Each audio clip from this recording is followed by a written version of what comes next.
मुर्क हर महलात जी तुंहिंजे मथां घोरे छॾियां मुर्क हर महलात जी तुंहिंजे मथां घोरे छॾियां वस पुॼे मुंहिंजो त तोखे सोन में तोरे छॾियां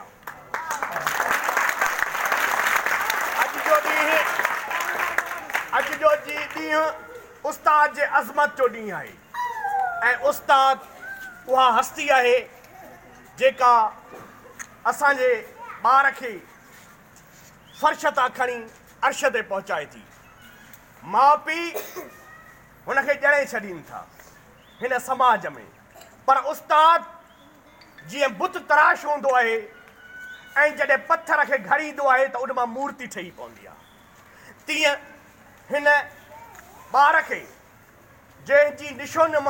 उस्ताद कंदो आहे ऐं उहो मुस्तक़बिल जो वज़ीर आज़म थींदो आहे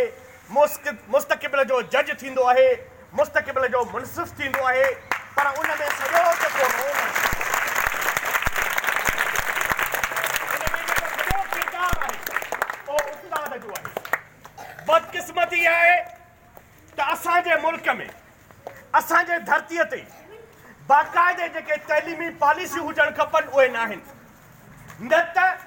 ॿाहिरि मुल्क में जेको मुल्क जो वज़ीर आज़म हूंदो आहे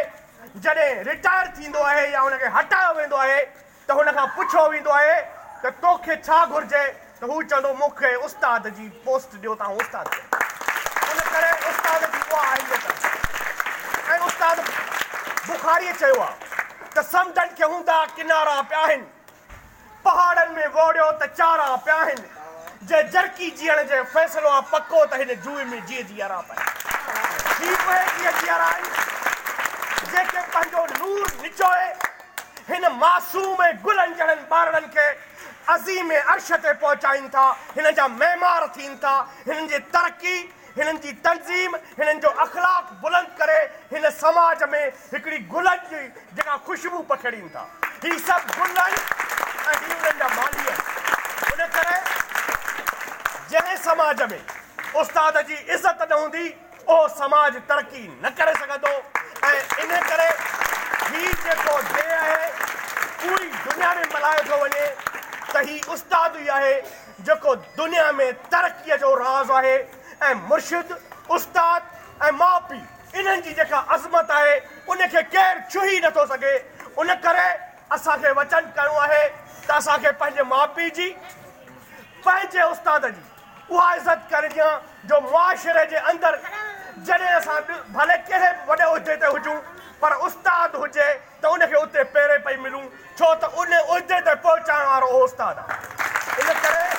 हिननि उहो नूर निचोयो आहे हिननि उहे मोहबत पैदा कई आहे हिननि ही बाग़ पैदा कया आहिनि बाग़ में गुल पैदा कया आहिनि ऐं मूंखे उमेद आहे त हीअ जेके गुल टिड़ंदा हिन समाज में हिन धरतीअ में ही ख़ुशबू पखेड़ींदा ऐं ही वॾो किरदारु अदा कंदा ऐं ॿियो बि मूंखे फ़ख़ुरु आहे